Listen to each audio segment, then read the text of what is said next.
Educate, empower, enable, impact.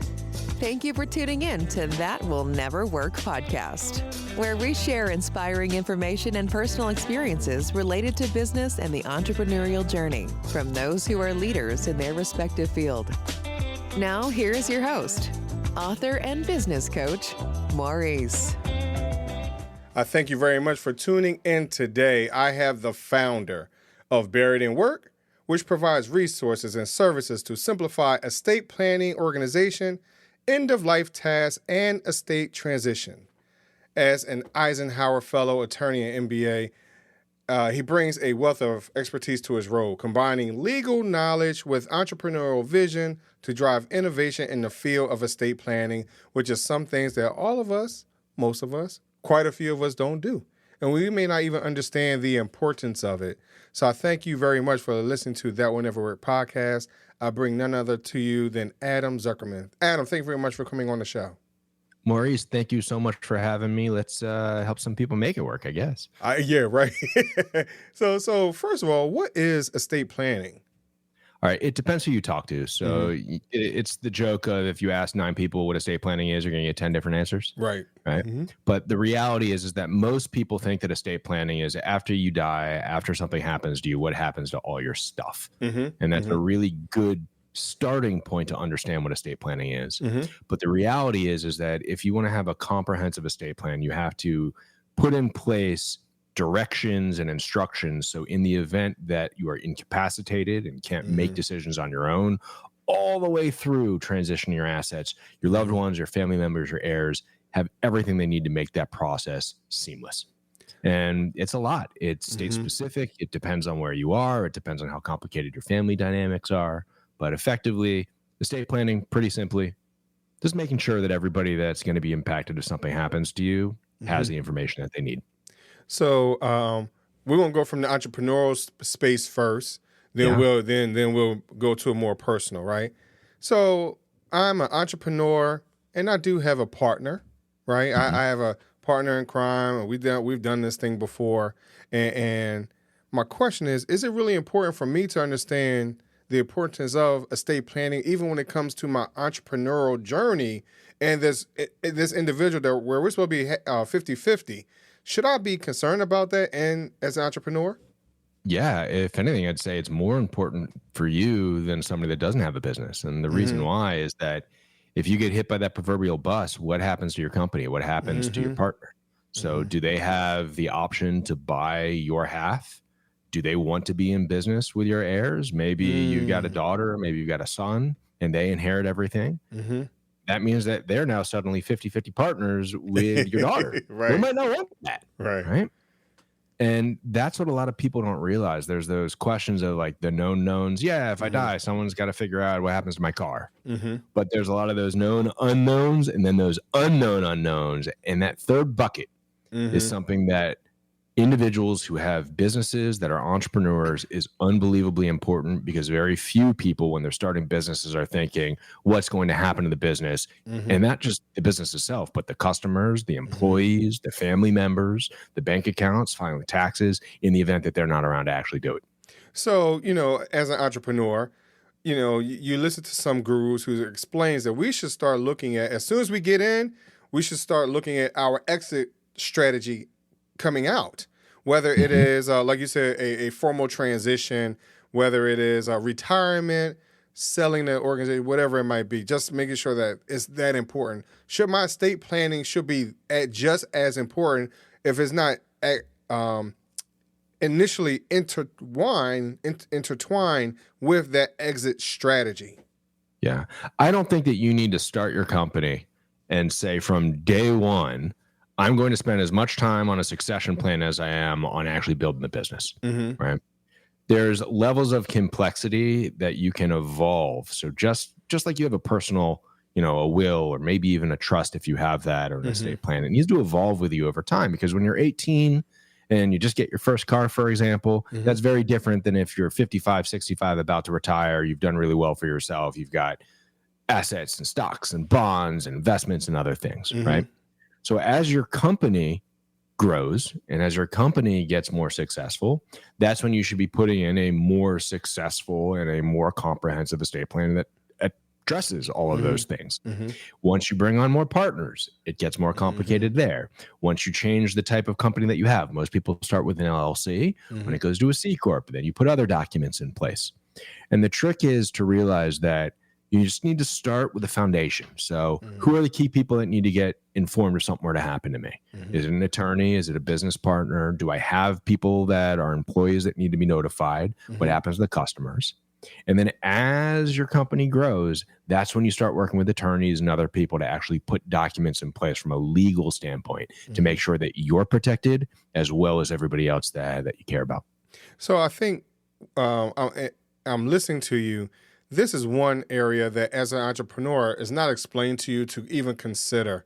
We a lot of times we miss this step.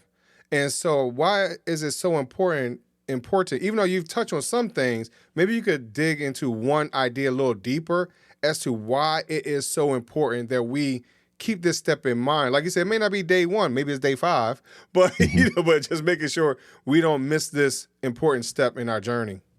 It's a good question. And I think that one of the things that most people don't realize is that there are classifications of different types of businesses and different types of entrepreneurs.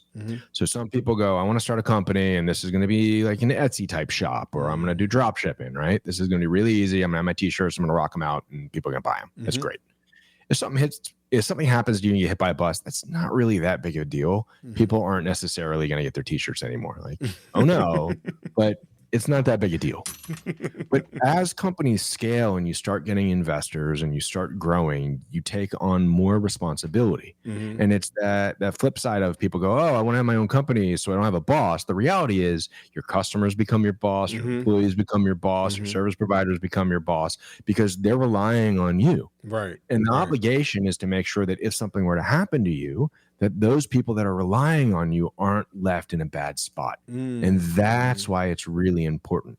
And there's different ways that you can take steps to actually, impact that. You can have something like a buy-sell agreement, right of first refusal, a lot of other things that you can put in place. But the trick is that when you start the business, the key is to make sure that the business is sustainable. Because if you put all these documents in place, if you do all this work, that takes time, and the business doesn't succeed, then you did it for nothing. But on the flip side, you don't want to build a nice business, and then if something happened to you, leave the other people in a tight spot. So you got to find that balance. And this, I mean, heck, you've done almost 100 interviews now on the podcast. There's a recurring theme that time is really important for entrepreneurs, and that's true. Because that's the one thing that we can't get more of. You can make more money, you can sell more XYZs, but time is really tight. So you need to figure out how much time you want to put into doing this, and then at what point in time is the right time to do it as well. So for myself, yes, I'm right at 90 something right now for this year. I did challenge myself over because I've been doing this for 5 years, Adam, and I have been hovering about 70, average 70 a year, because my very first year, I think I only did like 13, right? But we don't understand that as we're moving along, as we're challenging ourselves, as we're growing, that we might lose track on this important step because we get so consumed in growing our product. Yeah. And so now we've neglected this. And because of a lot of times, again, you're talking about being 18, 22, whatever it is, we think we're invincible. Now, here's the thing. Now we're making a little bit of money. We might be even thinking we're more invincible, right? And so now we're neglecting this and we don't think of, as you keep stating, getting hit by the bus. Because that's something that's really crazy. So how do we keep this in check? Or this idea in check, especially if a lot of us don't like death, because I know I don't like death myself, right? I'm a little nervous by it. So how do we keep that in mind if we're nervous by it? All right. So it's a difficult question for a lot of people to tackle. And the reason why is because everybody's unique. Everybody has different circumstances. Everybody has different experiences. But the thing is, there's also commonality that eventually is going to catch up to everyone, right? Mm-hmm. And if you don't talk about it, if you don't actually face it, it means it's going to be a surprise. Mm-hmm. Now, every single day in America, 10,000 people are turning 65, which means that by the end of the decade, there's going to be twice as many people 65 and older than there are today. But what's really interesting about that is that every single person who dies in America already has an estate plan.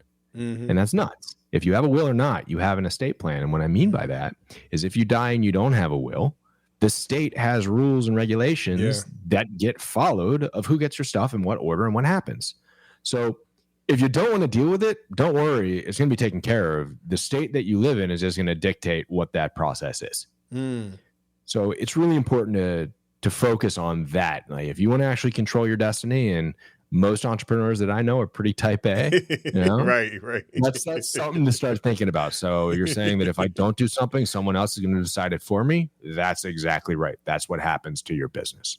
Now, the other side of the coin is we talked about those, grow or small businesses that are just lifestyle businesses. Mm-hmm. But as you grow, you typically need to bring in investors, or you need to get loans or debt capital, debt financing to actually scale your company.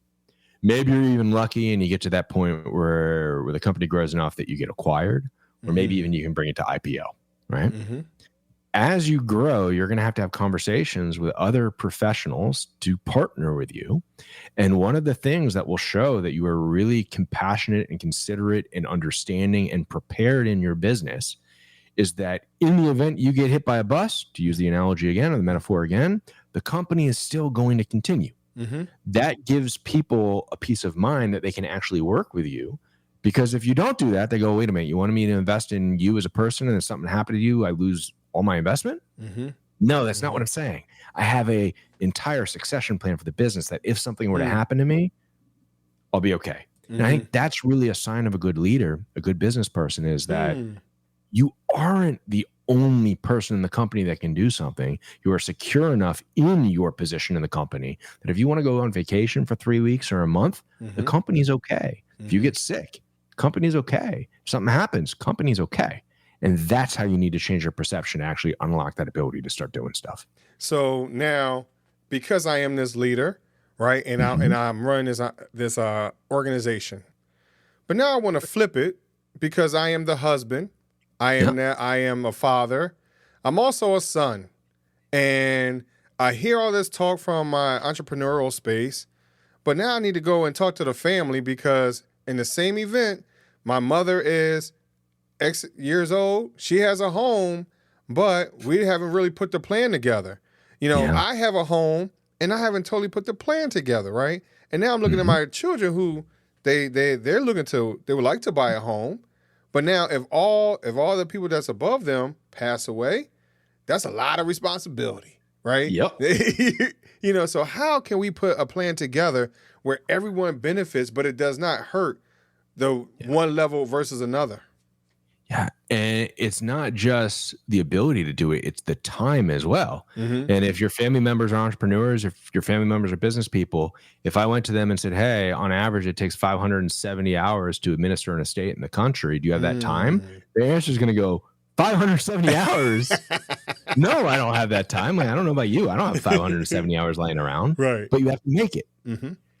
And the way that you actually make that easier is just what you said. You get organized. On our website, buriedinwork.com, we actually have checklists and guides and resources to help people go through that process. So after somebody passes away, 56 steps to take. It's free. Like literally you can come to the website for free. If you want to get really organized, we actually turned our resources in the website into a product. It's called the Clear Kit. So the Comprehensive Legacy Estate Administration Repository Kit, where you will be able to put everything about your life from where you grew up, past residences, which is really important for unclaimed property searches, to assets, liabilities, business interests, medical records, profiles, a summary of your trust will, contact information for who needs to be contacted, end of life plan. So everything is in one place. And in the event that you recognize that you need help, we can introduce you to service providers that can help you. In the event that you recognize that you need something, you can go and create it. And you go and you tell your family members, if anything happens to me, this is the closet you go to. That's where the information is. And everything's just a little bit easier. And then you also get that peace of mind because you know that it's taken care of. You don't have to worry about who's going to speak at your funeral, or how do you want to have end of life, or are they going to argue with me, or if I'm in the hospital and I have a heart attack or a seizure or something else happens to me, who's deciding for me what happens to me when I can't advocate on my own? And that's what you need to do, is just take the time to get it done. So here's another hot button topic that you hear all over YouTube. Adam, I've been told I need to create a trust. Yeah. And I keep hearing revocable, irrevocable. I'm hearing all these terms, and, I want to do it, but I'm not sure who to listen to. I'm not sure who's the true guru in this space, right? So, Adam, what should I do if I'm really serious about this estate planning and I don't want the state to plan my stuff, right? Yeah. So what does it make sense for me to put a trust in place for this? I don't know about your finances, your personal situation, so I can't give you an answer of whether or not you need a trust or not, but this is what I can say. We have a free guide on our website. It's called Introduction to Wills and Trusts, or Trust and Wills, one of the two. I think it's Wills and Trusts, that will help you understand what a trust is and when it is applicable. There are, like you said, dozens of different types of trusts. So revocable, irrevocable, and there's different tax implications and implications for each. And what you need to do first is figure out, this is the overall status of what my estate entails. These are the people that I want to get things to, or even the people that I don't want to get my stuff. You can say this person doesn't get it. And then you need to go and talk to an attorney. You can create a will on your own. On our website, we have a list of every single requirement to make a will valid in every state in the country. But when you get to trusts, you want to talk to an attorney, because they are very complicated and they're legal entities that effectively get set up. And then you have to appoint someone that's going to oversee the trust. So there's a lot of things that you need to take into consideration. Most people think that trusts are used for tax savings purposes. That's not always the case. It's a privacy thing is what trusts entail. So when you pass away, if you have a will, that will gets filed with the state, the jurisdiction where you live. A trust, though, doesn't get filed. So if you have an antique car collection, you don't want people to know that you have an antique car collection, you want a trust. Right? And there's other ways to get around this too. If you don't care that people know about it, then you go through probate. But to say you need a trust, you don't need a trust, it really is depending on your specific situation. You can come to the website. We've got reasons that explain why you might want it, why you might not.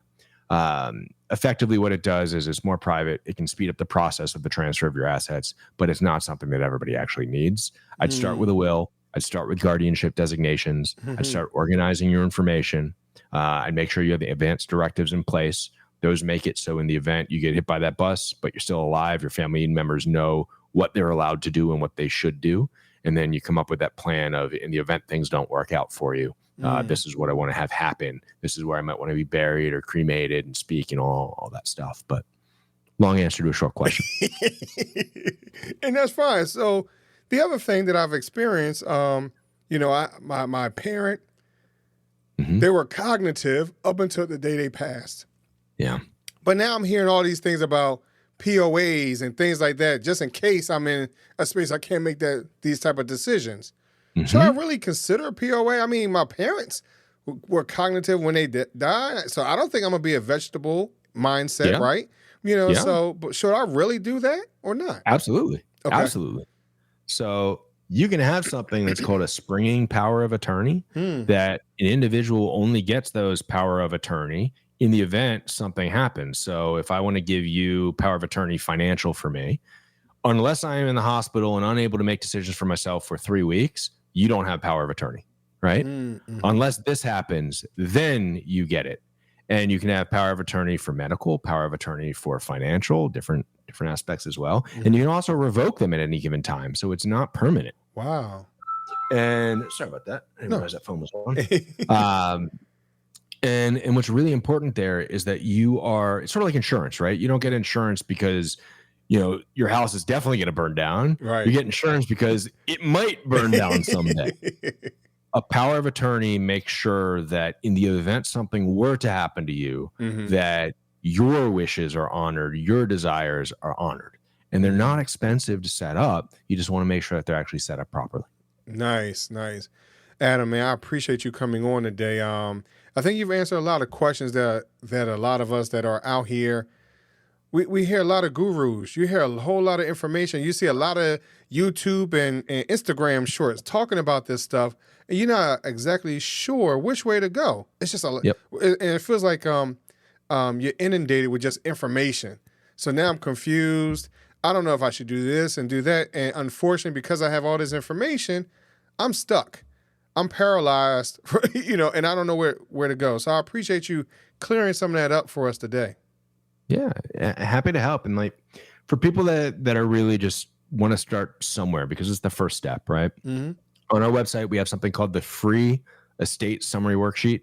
It is high level, 3 pages. I have a will, I don't have a will. I have a trust, I don't have a trust. This is who needs to be contacted. These are my bank accounts. Things of that nature. Super, super easy to fill out. Literally, it is free. Come to the website, download it, get it. For each of your accounts that you have, we have something called Ask 3 Questions. So these are the 3 questions you need to ask of every account that you have, whether it's insurance or a bank account or a retirement account. So in the event something happens or your family knows what to do. Guess what? That's free also. Come to the website, download it.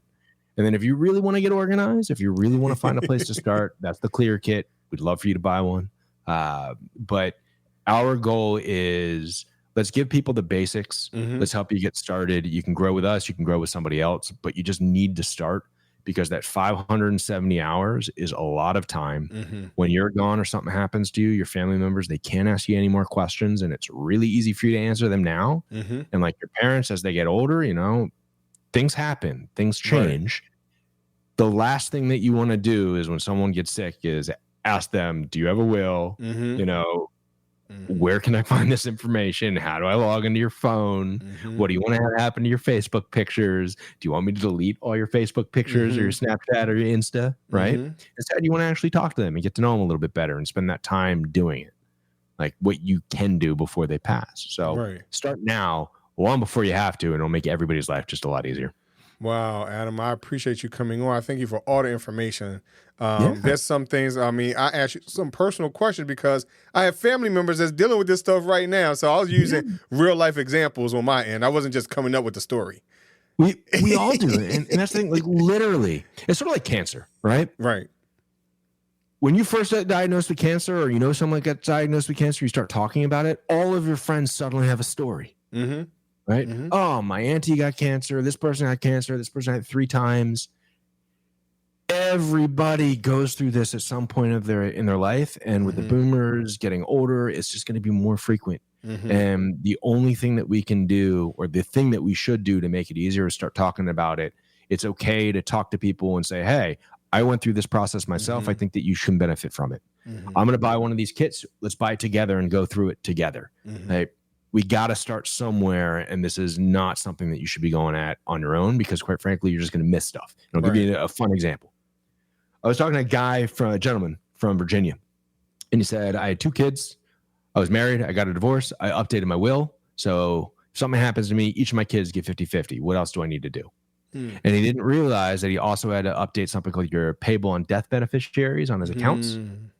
And the reason why he has to do that is because those are contractual and they get paid out before the directions in the will. So his ex-wife was going to get all his money if something happened and his kids wouldn't get anything. And unless somebody points that out to you, you're going to have no idea. And that's why you want to get your information organized, go to somebody or a company that can actually help you make sure that loose ends aren't missed. And then your family will thank you later if they can thank you at all. Right. Well, Adam. So Adam, I thank you very much for coming on. I do have one more question. It's the would you rather question, Adam. Okay. So Adam, would you rather choose 3 doors or a fork in the road? Well, I think I might choose 3 doors because I have a lot of forks in my house. So you got to transition to something else. Yeah, I already have forks. The doors I can probably resell on eBay or something, right? Like, is it a gold fork? It's up to you. It's no parameters. Oh, if there's no parameters, I want a very large gold fork, and then I can sell that too, and help somebody out with it. I don't know. Everything's a profit, Adam. Everything got to be a profit. Hey, you got to throw it back into the company so we can help more people. I can take it metaphorically and be like, oh, two different solutions. Where do I go? I can see what's down the path, but I'm going to make it a physical question and say, I want a really big gold fork. No, and that's fine. No, like I said, no parameters. That's a different perspective, though. I didn't think about that. And, you know, now is it gold from Fort Knox or is it like this gold plated stuff? No, I want if you're giving me any fork that I want a full solid gold fork, and I'm going to figure out what to do with it. I wonder how big can that fork be? It's your parameter. I don't know how. I mean, you want it big enough where you can't hold it up? I mean, how heavy would that be? I mean, if I have a gigantic gold fork, I can afford to hire, you know, a forklift or something, I guess. Yeah, you could. No pun intended. Yeah, right. On the other hand, we can be like, is this glass half empty? Is it half full? You may say, I didn't order water. I wanted a cheeseburger. Right. But like, I guess it's all perception. No, that was fun. I mean, I like that answer, though. No one ever answered it that way. So that's why I asked. Okay, there you go. That's nice. You know, but Adam, thank you very much for coming on. I appreciate it, Maurice. Have a good day. You too. And thank y'all for listening to That Will Never Work podcast. And I will talk to y'all a little later. Thanks for listening. Find us on social media at Chisholm Group LLC and check back weekly for new episodes. Until next time, that will never work, or will it?